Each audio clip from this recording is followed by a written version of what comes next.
പ്രധാനമന്ത്രി നരേന്ദ്രമോദിയുടെ രാഷ്ട്രീയ ഭാവി സംബന്ധിച്ച നിർണായകമായ ഒരു പ്രവചനം അന്താരാഷ്ട്ര വാർത്താ ഏജൻസിയായ റോയിട്ടേഴ്സ് പുറത്തുവിട്ടിരിക്കുകയാണ്.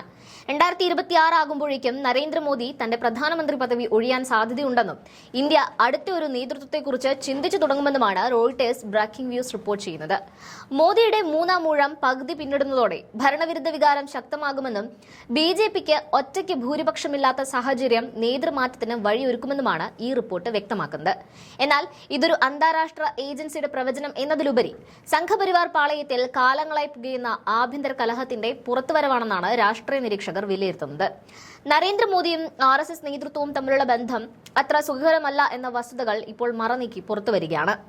ബിജെപിയുടെ വിജയത്തിന് പിന്നിലെ ചാലകശക്തിയായ RSS മോദിയെ മാറ്റി മറ്റൊരു നേതൃത്വത്തെ പ്രതിഷ്ഠിക്കാനുള്ള കരുനീക്കങ്ങൾ സജീവമാക്കി കഴിഞ്ഞുവെന്നാണ് പുതിയ റിപ്പോർട്ടുകൾ സൂചിപ്പിക്കുന്നത്.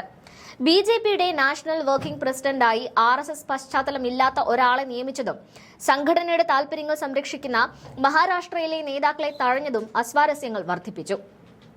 മോദി തന്നേക്കാൾ വലിയൊരു ശക്തിയായി മാറാൻ ശ്രമിക്കുന്നത് RSSനെ അസ്വസ്ഥരാക്കുന്നുണ്ട്. ഇതിന്റെ പ്രതിഫലനം എന്നോണമാണ് മോദി അനുകൂല മാധ്യമങ്ങൾ എന്നറിയപ്പെടുന്ന പല പ്രമുഖ ചാനലുകളും ഇപ്പോൾ സർക്കാരിനെതിരെ പെട്ടെന്ന് നിലപാട് മാറ്റുന്നത്.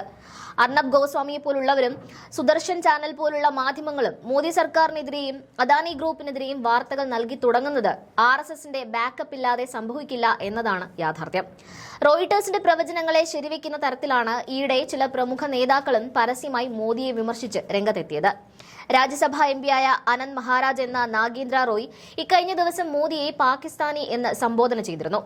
ലോകമൊട്ടാകെ വിവാദമായ ജെഫ്രി എപ്സ്റ്റീൻ ഫയലുമായി ബന്ധപ്പെട്ട വിഷയത്തിൽ മോദിയെ വലിച്ചിഴിച്ചത് മുതിർന്ന BJP നേതാവ് സുബ്രഹ്മണ്യൻ സ്വാമിയായിരുന്നു.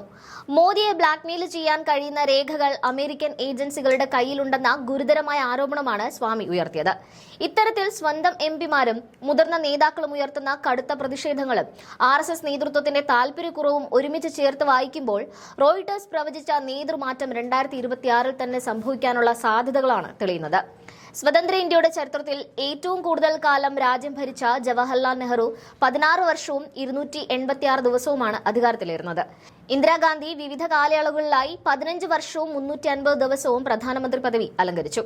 10 വർഷം ഭരിച്ച മൻമോഹൻ സിംഗിനെ മറികടന്ന് മുന്നേറുന്ന നരേന്ദ്രമോദി 2026 അവസാനത്തോടെ 15 വർഷമെന്ന സുപ്രധാന നാഴികക്കല്ലിലേക്ക് എത്താനാണ് ലക്ഷ്യമിടുന്നത്. എന്നാൽ നെഹ്റുവിനെയും ഇന്ദിരയെയും പോലെ ദീർഘകാലം ഭരിക്കുക എന്ന റെക്കോർഡ് സ്വന്തമാക്കാനുള്ള മോദിയുടെ ഈ സ്വപ്നങ്ങളുടെ ചിറകരിയാൻ RSS ഇപ്പോൾ തയ്യാറെടുക്കുന്നു എന്നതാണ് യാഥാർത്ഥ്യം. മോദിയുടെ മൂന്നാം ഊഴം പകുതിയാകുന്നതോടെ അദ്ദേഹത്തെ മാറ്റി പുതിയൊരു നേതൃത്വത്തെ കൊണ്ടുവരാനാണ് സംഘപരിവാർ പാളയത്തിൽ നീക്കങ്ങൾ സജീവമാകുന്നത്.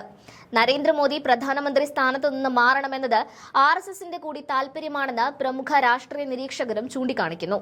ബംഗ്ലാദേശ് പ്രശ്നത്തിലും രാജ്യത്തെ ഹിന്ദുക്കളുടെ സംരക്ഷണത്തിലും മോദി സർക്കാർ പരാജയമാണെന്ന വിമർശനം RSS ബുദ്ധിജീവികൾക്കിടയിൽ ശക്തമാണ്. 75 വയസ്സെന്ന പ്രായപരിധി മോദിയുടെ കാര്യത്തിലും നടപ്പിലാക്കാൻ RSS ഉറച്ചു നിൽക്കുകയാണ്.